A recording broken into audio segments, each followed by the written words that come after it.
It is my opinion that you do not really understand the concept of banking. All the banks are broke. Bank Santander, Deutsche Bank, Royal Bank of Scotland, they're all broke. And why are they broke? It isn't an act of God. It isn't some sort of tsunami.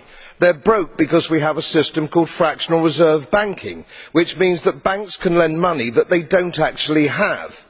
It's a criminal scandal and it's been going on for too long. To add to that problem, you have moral hazard, a very significant moral hazard from the political sphere. And most of the problem starts in politics and central banks, which are part of the same political system. We have counterfeiting, sometimes called quantitative easing, but counterfeiting by any other name. The artificial printing of money, which if any ordinary person did, they'd go to prison for a very long time. And yet governments and central banks do it all the time. Central banks repress the amount of interest that rates are, so we don't have the real cost of money. And yet we blame the real retail banks for manipulating LIBOR. The sheer effrontery of this is quite astonishing. It's central banks that manipulate interest rates, Commissioner.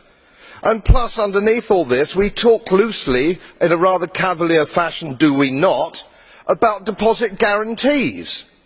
So when banks go broke through their own incompetence and chicanery, the taxpayer picks up the tab.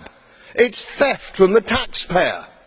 And until we start sending bankers, and I include central bankers and politicians, to prison for this outrage, it will continue.